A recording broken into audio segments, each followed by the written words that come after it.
Well, good afternoon, everybody.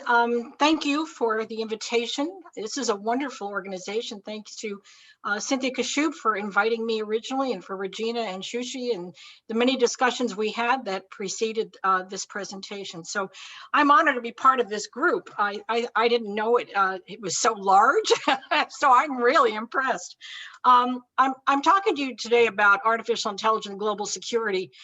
And I recognize that I've been in the defense industry my entire career, whereas most of you are still in the commercial environment. And you may have done some defense work, but today's talk is going to be trying to bridge those differences in our objectives, where I don't look at commercial. Now, how can I get this to, I'm not able to move my slide. Oh, there we go. Yeah, I have to do a disclaimer because the Naval War College requires that if any of us do a publication, we have to say this is our own personal view and not anything that represents the War College, U.S. Navy, or Department of Defense. This is Yvonne's perspective on artificial intelligence and global security. As Regina alluded, I recently published a book on our artificial intelligence. This grew out of my years of mentoring students. There's a program at the Naval War College, the Ethics of Emerging Military Technologies, where students who go there for their normal master's degrees can apply and be selected. It's a very small select group that gets selected to get a special certificate in doing a dissertation, a thesis on a topic. And my expertise in artificial intelligence has made me the principal advisor on this topic for the Naval War College students who choose that topic. So we've got a few, if you're interested in more of those publications, they're publicly available, and they cover some interesting topics like the algorithm of you and things that you would find of interest. So let Regina or someone there know, and I'll be happy to share a link with you to get you to these papers. So over the years, I've been a mentor on this topic and guiding students and lecturing students and helping them with their dissertations. So when I retired officially, they asked me to continue on, and so appointed me as research fellow. So I continue to mentor students through to today and help them with their theses, and some of them have gone on for PhDs and continue to do that kind of mentoring work. So this is about the future. When I think about artificial intelligence, I'm not just talking about today's world. I'm thinking defensively. I've always looked out 20 to 30 years. What's going to happen? What are the emerging, evolving, and unfolding technologies, and how are they going to be integrated in the defense system? So today I'm going to give you just a snapshot of what I'm going to be talking about. I'm going to talk about some of the key issues and risks in design, AI design, in particular to the defense industry. I'll talk to you a bit about emerging threats and where I believe that the commercial designers in AI and cyber technologies and computer science should give thought to the fact that they're designing things that are going to be absorbed and adapted into government systems that are used for defense.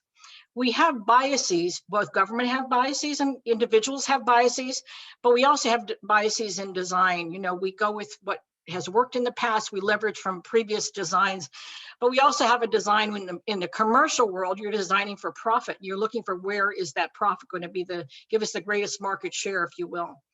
But I'm telling you, we really need to think about the consequences of designing with national global security in mind. And every one of us is subject to the cascading consequences of a design that doesn't help us with our defense system. We share a common threat, and I'll discuss that briefly as well. These are things I have lectured on for hours at a time, so I will try to just be succinct in presenting this, but when we get to the questions, if it's something you want to pursue more, please feel free to go down that path with me. So today I'm going to talk about what in the military we call a VUCA environment. We have lots of acronyms, and every industry, every discipline has its own little lexicon, its own glossary of information. And VUCA became, well, we're always talking about the military's environment today is complex and complicated.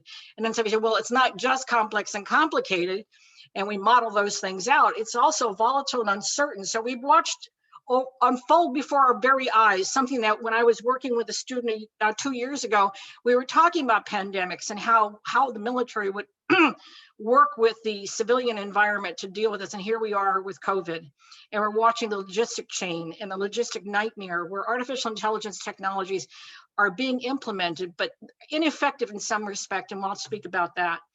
We're talking about global security requirements that aren't necessarily legislated by policy. They're sort of morphed under a big umbrella of legislation where the military publishes a doctrine or policy and says these are the general requirements, but mostly they're aimed at looking at legally protecting the environment, if you will. We don't want to intrude when we're trying to do some surveillance. Increased military missions. When we talk about the range of missions, you know, in World War II, you had one adversary, you had one mission. Look at the multiple missions, and I can't even, I would fill a page if I had to put all the missions down there. So the US military, and I'd say the entire military around the world, is looking to exploit the advances in artificial intelligence technologies that you all create. But I'm here to say we ought to be evaluating this from the perspective of at what risk are we developing these things and at what cost? Now, the policy of the military has, I'd say traditionally only from maybe let's say 1985 to 1990, where we really, the Navy took and I'll speak from Navy because Navy's my experience, the perspective we had was a business enterprise perspective, in that we want to take what somebody else has invested time and money in, and we want to create it. This is in contrast to what happened in World War II, when technologies such as radar, or we came up with, advanced autonomous torpedo systems. We developed those in laboratories that were under high security by a very select group of people who did not share information. And in fact, in World War II, when the British were working on what we know as the Enigma code and developing their Turing machines, their computer machines to solve these problems, they didn't even want to share with America. There was this concern that the word would get out and people would know we have this capability. So we are concerned about maintaining the integrity and sovereignty of our databases, integrity and sovereignty of and proprietorship, intellectual property rights, if you will, of the technologies we design. But for the military, what they've done is just they take off the shelf, what's called COTS, commercial off the shelf technology, to adapt to their requirements. And this places us at great risk for lots of reasons, which I'll discuss a little bit further. So I want to shift your thinking a bit about what your perspectives are on this, because we traditionally design again for the commercial market, what will sell. We're looking for that niche we can fill and get our fair market share. Now, AI and big data, they have come together and advanced so fast because there's so many changes in so many disciplines. It's like, the Industrial Revolution, it'd be a good corollary, where technologies were advancing and everything at one time. You know, what was happening with electricity, sharing electricity, building the railroads. Well, that's kind of what's happening today. It's what can AI do? What can we do with it? What can be matched up with that can be morphed in, making a morphed advanced technology, whether it's something in the biomedical field, it's something in engineering. It's this integration of AI with all those domains that gives us capabilities we have yet to even imagine. So we know that the simple explanation, when people say, well, why do you want AI? Because we know it handles large amounts of data and it speeds up our decision making. The aim for the military is to accelerate the decision cycle, because the biggest weapon we have today is time. When the World Trade Towers were attacked, they had 22 minutes to respond. I don't think we have 4 minutes to respond, and I'm just being hyperbolating here. I don't have a definite how long does this take, but I'm telling you this is a real issue. And we have to give consideration to the fact that that means that there's no time to double check the validity of the data, no time to check the source of the data, the accuracy, and the options the AI solutions are giving you to make decisions and make choices have deadly consequences. Now, when we think about our common threats, I want you to think about China from the fact that they have publicly, and you can Google all this you want, it's nothing withheld here. They have published their AI domain strategy. They intend to have global dominance in AI, and indeed they are ahead. But we do have emerging threats across the board, and I've listed a few here, but of course, Russia comes to the forefront when we think about all the events that have been happening politically in the last 5 years. And so the advances that they have and the incentivizing that China's done with their, if you want to call it their student population, where if a student comes from China and comes to America, goes to a major university, whether it's a, I don't know, Caltech, or it comes out over here to Yale or Harvard or MIT, they're to garner any knowledge they get, they want to bring back to China to make them the leader in this. And they get a reward for it. They get it could be incentivization in terms of education. It could be incentivizing their homes, their family situation. So the commercial market that's being put forward, again, China's linked this AI dominance with their economic dominant program, and they want to get around there being the goodwill ambassadors wherever they can to get into the culture of the people, to see us as the good guys, if you will. And what's that done is it's flipped the commercial markets perspective too, because what do you have? Well, you have I don't know the population there, but let's just say 2 billion to be, just guesstimated. So think about the commercial marketplace. How many young people are there, teenagers, who use whatever video game somebody's creating?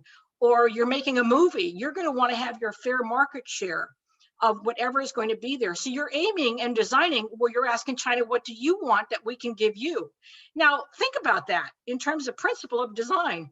The United States military and defense system is looking for advanced technologies. If you're pandering and designing to that market that's adversarial to us, whether it's China, Russia, or whoever, you're handing them source codes that can be used in our weaponized systems that are, managed by AI. I think that puts us at a big, big risk. So we have to think defensively in terms of design. So while your corporations are justified for looking for a market share, we do have to think about the U.S. security that's placed at risk.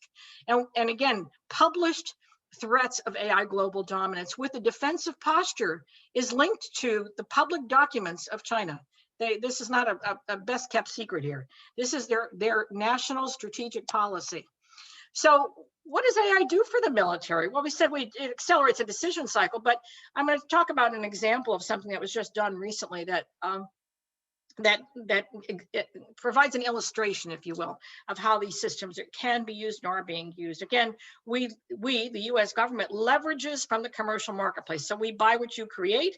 We may modify it to some extent, but still within the source code itself, defensive AI design is not being done as part of policy. It's not legislated.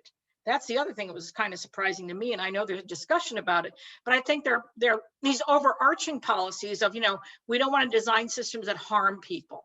But, that's the good guy policy. We have the bad guy policy. Adversaries are not so concerned about that.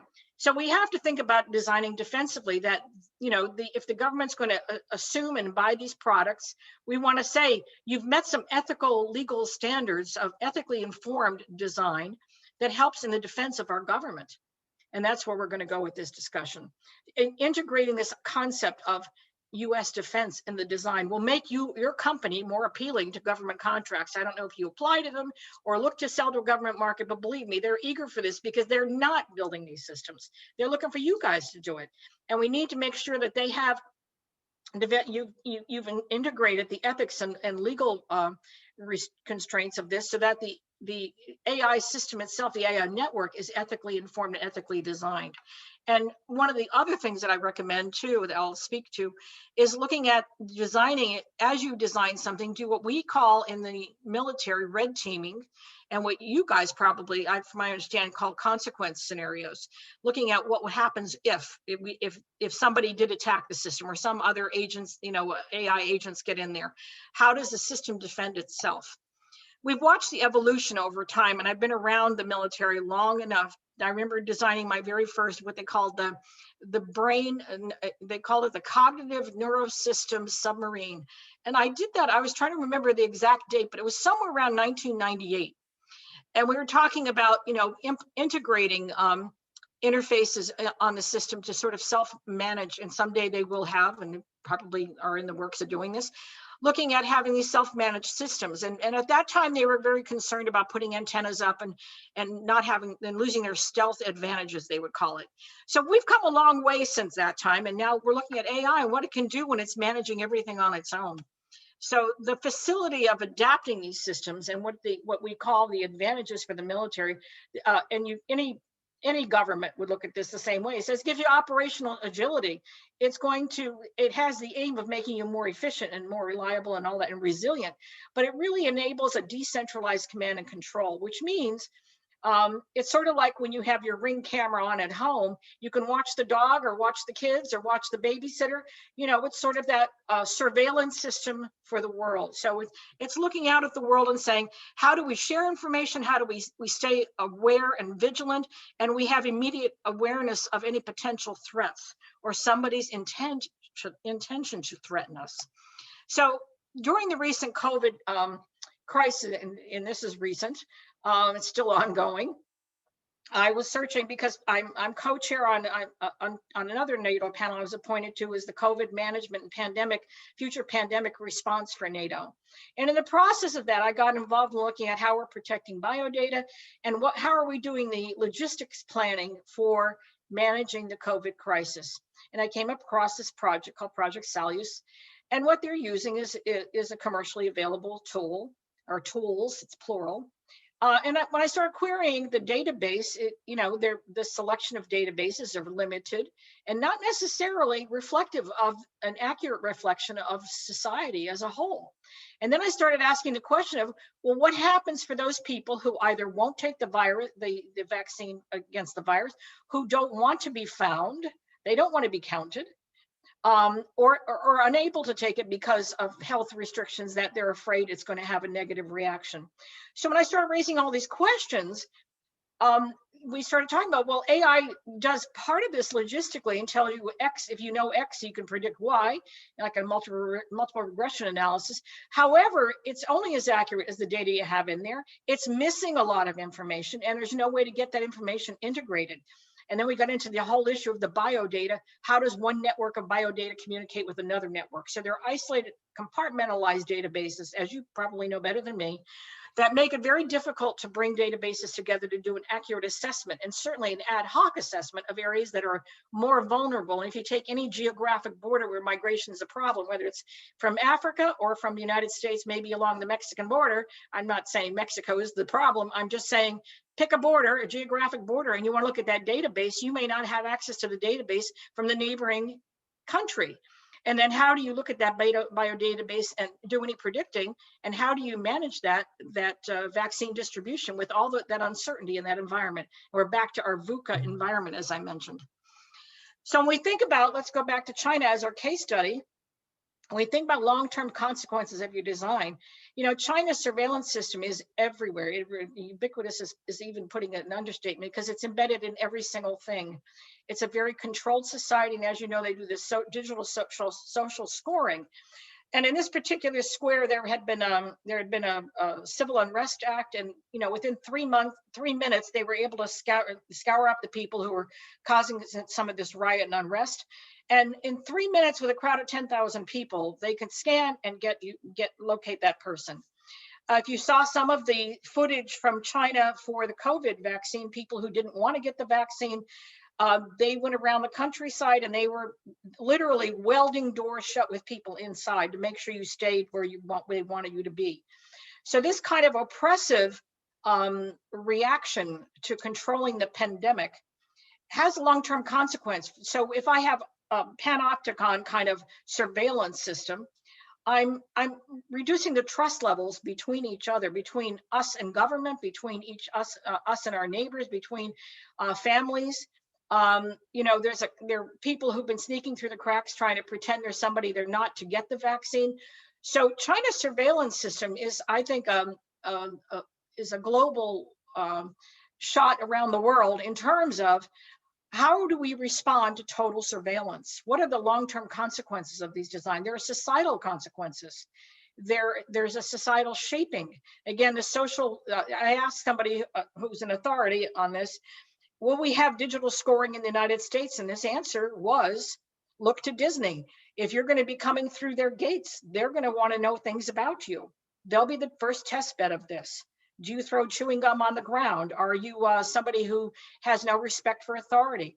These kind of profiles are kind of dangerous in a way that they follow you around and predict and it would impede upon your ability to function in just society, get a job, get education.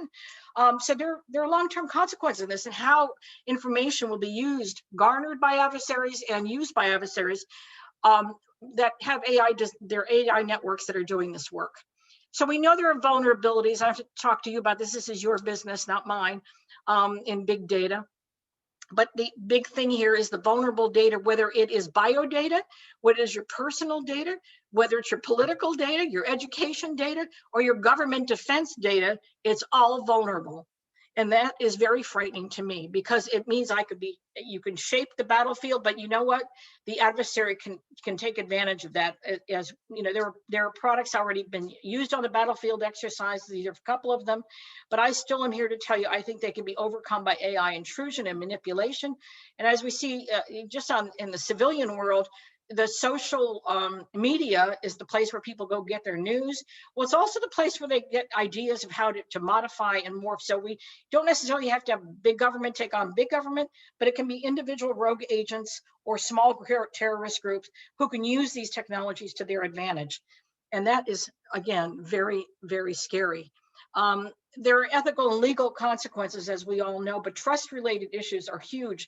And I work in the area of multinational military operations, and I've worked over at NATO in Italy, and I can tell you that we do exercises with other nations. United States does them routinely, they're advertised, and we do them in the South China Sea just to remind China that we have capabilities. But the trust-related issues when it comes to the AI systems are very daunting, because again, time issues. How do you rely on that data, the source of the data, who's controlling that data? How is it is it misinforming the decision maker? Because plans of action and what we call common operational plans, things we could share multinationally with our teammates who are doing these exercises to practice and rehearse for events when time is of the essence. These are very critical issues. So defense systems need to be adaptive. So if you're designing an AI network, you want to have it to be adaptive and able to detect some system that's coming in there that is going to be dangerous to it and to its decision making. And that presents huge threats to how we move forward in a space where if communications have shut down, the system may go ahead and fire weapons that shouldn't be fired. So there are second and third order effects, as I said, when it comes to how we have the loss of privacy with AI systems and shaping of societies. The way we manipulate information has long-lasting consequences.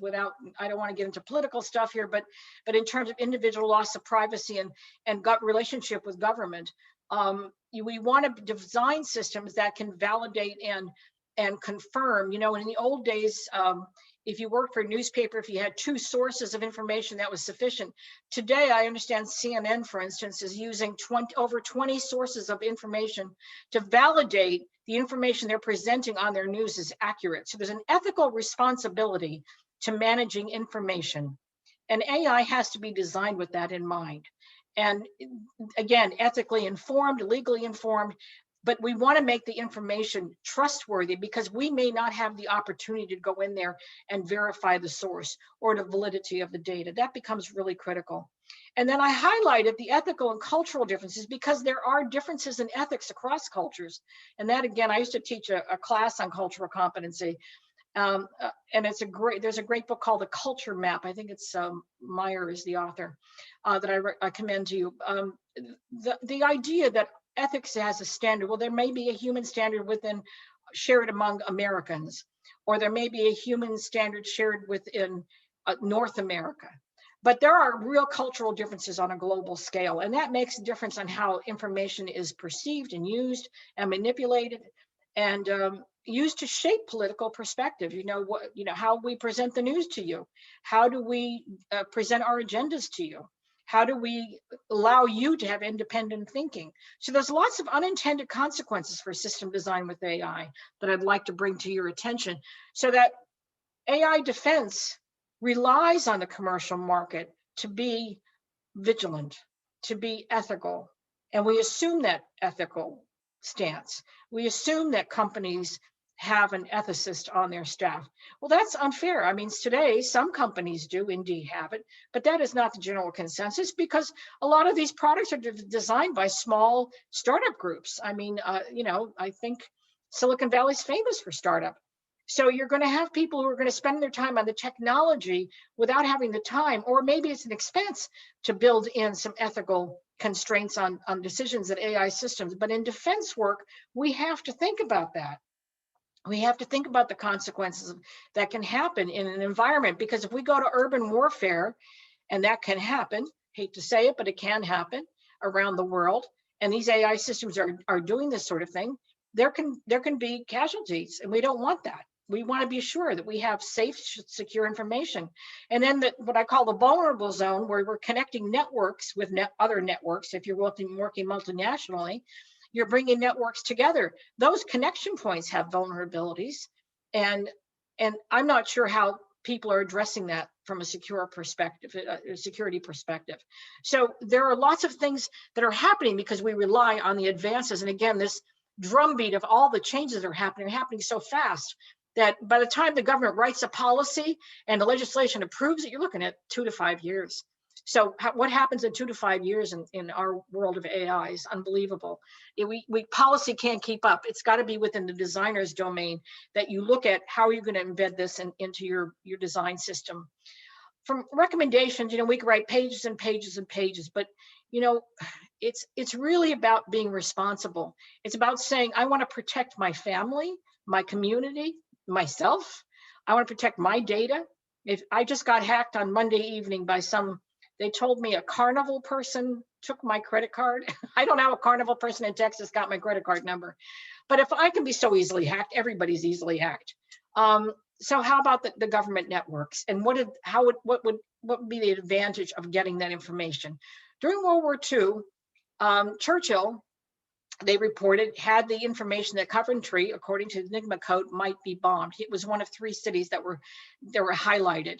And it's a rumor, and it may or may not be true, but Coventry, he did not impede the bombing of any of those 3 cities. He didn't want to reveal that they had a solution for decrypting, breaking the code from the Enigma. They wanted to make sure that they could keep track of all of the orders that were going out for the German military. And so it made me think about the fact that our networks are out there, and we don't have enough adaptive systems that can be defensive. And I really think that that's something we have to have, an anticipatory kind of alert system built into the AI system that says I can challenge, and I mean the AI network itself. The intelligent agents have to challenge what information is coming in there, because there's no time. By the time I get it as a decision maker, that ship's already sailed. Actions have been taken. And that's the future I'm seeing and I'm worried about. I may not live another 30 years, but I really want to bring it to your attention that we really need to pay attention to this issue now from the designer perspective. We can't wait till it's the product and something goes wrong and then we figure out maybe we're recall. You're not going to get a recall on global security. And that's the big alarm. This is really quite a serious issue. And we have to assume that unlike the firing shot from Fort Sumter, the warfare is already in place. There is a war going on in the cyberspace, and we're not defending ourselves as we should be. I mean, there's legislation that's going to get written, but it's not about just being compliant. You have to be proactive in this design business, and you have to think 20 to 30 years ahead of the consequences related to the designs you're coming up with.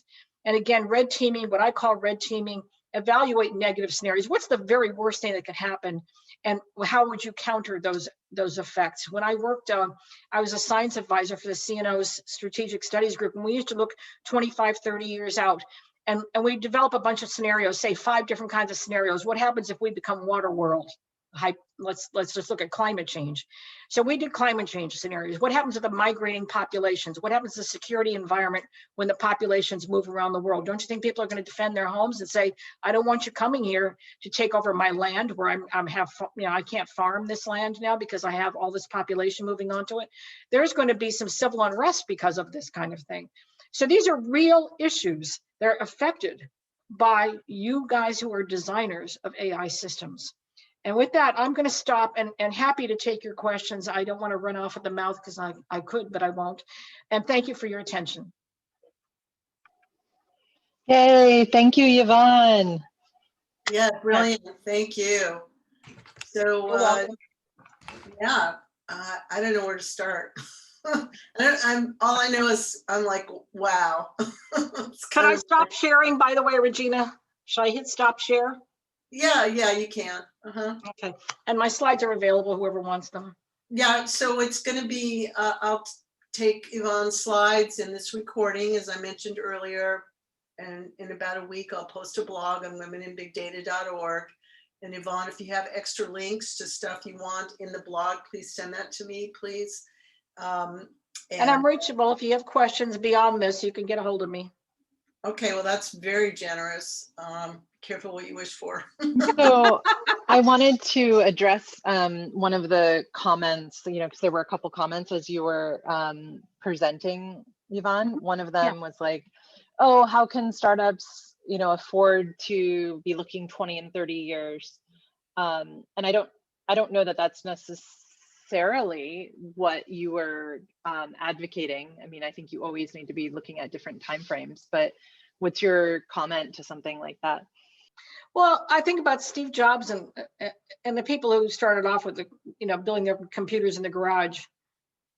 And, I think they had a vision, but their vision was about, market share. How much money can I make out of this? And everybody's going to need it. So we want to make it pretty. Everybody's going to use it. Did you think about the impact politically when it was designed and geopolitically? And there's an impact geopolitically on all this stuff. So you tend to think short term, and you might have a 5-year business plan. Let's just pretend I'm starting a corporation. I would write a prospectus that's at least a 5-year prospectus saying this is what I'm planning to do with my market, and this is where I'm planning to extend my product, and this is what I anticipate will be my marketplace. But do I think about it defensively in terms of global security or even national security? I don't think they thought that. Yeah, the way I heard a lot of what you were saying was really around what are the things you can do now to impact the near-term consequences that could have dire impact later, right? And some of that is like switching, your perspective from just a consumer, but thinking about like if you were planning a one-to-one relationship for a given consumer product, what if it ended up being a one-to-many or a one to a particular geo, and kind of changing your mind around just the general use cases and application of what people are doing. I think you could still design for the consumer, the 15-year-old who's doing Zoom at home. I mean, I don't see why not. But I think the difference is that I would build it to make your company more appealing to government, so you wouldn't have to prove yourself so much. They need to have integrated in these systems some ethical guidance as part of the original design. And they need to have something that's compliant with government policy at a minimum. And then I would think even more creatively, how do I make this an adaptive system that if the system were being attacked, regardless if it's in my commercial market or an adversary for whatever reason, it could be used by government.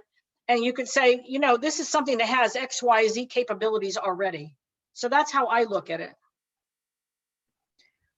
And I just had a follow-up question to that, and I think you answered it partly, where what are, from a best practices standpoint, as people are talking about ethical AI or humanizing tech, things that people can think about when they're building these systems, like some tangible? Well, what people are concerned about in terms of best practices, let's just take a commercial thing. Let's just say Walmart and Amazon. They got their start thinking about off-the-shelf things. Let's say Walmart wanted your just-in-time product. So we would want just-in-time capability. We talk about it in terms of capability and competencies for the government, right? So what capability are you delivering to me that I wouldn't have without that product? One of my slides, I talk about modularity and scalability. I like things that are portable, because what's happening if we had urban warfare. Let me go back a bit. Years ago, I attended a meeting in Perugia, Italy, where a guy from Nokia got up and introduced, it was the first time I ever heard of a cell phone having the geolocations on it. And when he introduced this, I went up to him and he talked about geolocations and it'll do navigation. I thought, great. I said to him privately, I didn't want to tell the whole audience, I said, you realize you just invented a command and control system. If I get 4 of those telephones together and I distribute my guys around who are bad guys, I can target and kill people. Within 2 weeks, Mumbai had that attack, and that's exactly what they did. So when you're thinking of the design, you're thinking of, well, I want to know where my local pizza parlor is, and Yelp is a good thing to have. But how can that be used to cause harm, and used in a military fashion, not necessarily by big governments, but by rogue agents, you know, whether it's in the Philippines or India or pick a place. It's a capability. So think in terms of through the lens of the capability. What capability have you enabled? Now, we're not going to stop these capabilities, but what do we design that defends us from the harm? Do you see what I mean? Absolutely, absolutely. There's a couple more questions that came in. Sure. Does manipulating public sentiment, influencing public sentiment towards a particular bias come under cyber warfare? And are there any measures, recommendations put out to address this? When we think about, you know, when I was teaching full time, I would tell people the most important thing you have is the ability to think independently. And it's unfortunate that a large part of our population doesn't even look to a news source. I talked about CNN having validated sources. But most people are going right to the social media and asking, you know, their best friend, well, what did you hear? What did you see? And if you remember the old telephone chain analogy, by the time it goes through 3 people, 5 people, 10 people, information is warped. So the best defense against being manipulated is to evaluate the information objectively and look for valid ways of validating that information across multiple domains. Now, do systems do this? It's like reading a story in the, and I don't mean to slander anybody, but a news media, we used to call some of these newspapers in the grocery store the rag magazine. You know, there's all the gossip and all the trashy stuff, and then what's valid. So there's personal judgment, but I do think there should be something that screens and filters that information that's being published, that is going to be shaping people's thinking in a way that is negative and untrue and unvalidated in any way. So there's got to be some checks and balances in place that has multiple source validation, if that makes any sense to you. Rupa, did you have any? Yeah, it totally does. But if you wanted to chime in, if you have any follow-up questions, Rupa, that was a question from her. All right, question from Monica. Monica, are you on? Did you want to ask it, or do you want me to read it out? I'm not sure if she's on, but you mentioned decision-making under okay, there was a follow-up question. Yes. Yes, there are measures being worked on by the military, of course. And no, I can't discuss them. Okay, great. And then did you see the question from Monica? No, I did not. It's just, so you mentioned decision-making under uncertainty. Yeah. Do you have thoughts on epistemic uncertainty and how to incorporate the necessary margins into our designs that required resilience? Well, decision-making under conditions of certainty is a routine problem. The way we get around that is we have parallel systems doing validation of information, source information, checking validity of the model, and coming up and having algorithms that help us facilitate best choices. But it always comes down to the human being, how educated, trained, and experienced. And one of the big gaps in the world today is real life experience with anything. First of all, you don't get the opportunities you had previously. You don't have the time.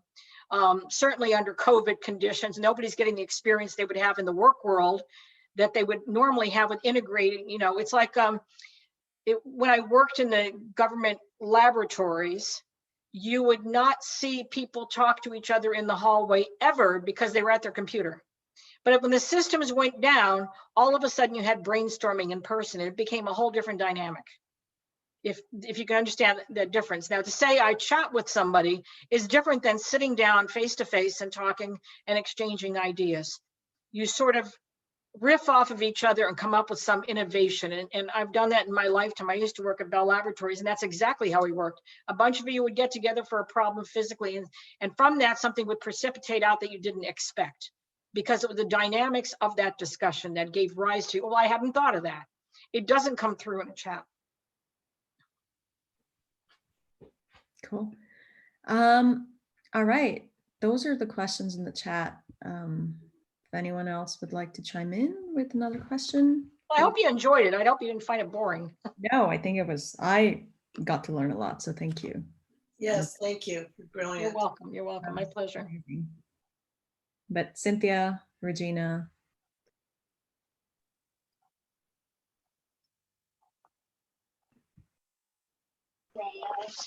No, I loved it. I always love hearing Yvonne present. So I feel very lucky that we had you. My biased fan club. Yeah. It's growing. So well, thank you. I can always say that there's so much fun in this. I had a student I'll share with you who, when he first met me, let's just say he was from a foreign country. He was very, very bright and very sure of himself. And he sat down with me and he said to me, I've been assigned to you. He said, but I have to ask you something. He said, why should I have you as a mentor when I probably know a whole lot more than you? And I said, well, you don't know that yet because you don't know me. So you can't judge. You have to get to know a person over time. And I said, and then at the end, he said, oh my gosh, because when I was helping him through the course of his paper, all these things came to light about, the ethics and and if you want to talk the philosophical stuff that has to go into thinking about design, which is another story. He said, well, I never would have thought of those things, because technically competent in computer programming, but he had no awareness of the underpinnings in terms of the ethics and the humanity side of how a human would use the system, how it could harm a person, how it could affect society. He'd never thought about those kind of consequences. So it's in the sharing of that information that comes to light. You've got to turn the lens around sometimes and look at it from a different angle. So I thank you for allowing me to turn my lens around to you guys.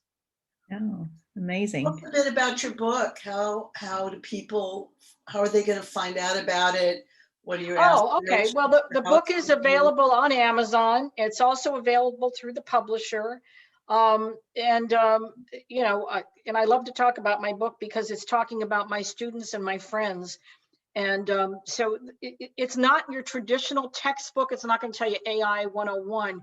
What it's going to share with you is a spectrum of issues, like should AI what happens if AI has a conscience? Can it have a conscience? What's going to happen when we have space warfare? And if you don't think that's real, we'll talk about that another time because it's real. AI defense in space is going to be a real issue. So these chapters are a compilation that came from my students' discussions with me, where there were no books for them to reference. There was no expertise on this that you go to and reference. There was just nothing. So I went to experts around the world and I said, can you write on this subject? Because this is a topic that my students want to know about. And a journal, because of this book, I should publicize this, is being created on this topic of AI and security. And they're looking at biosecurity as one of the main issues. And that journal has been picked up by Springer. It's going to be coming out, I think, sometime this summer.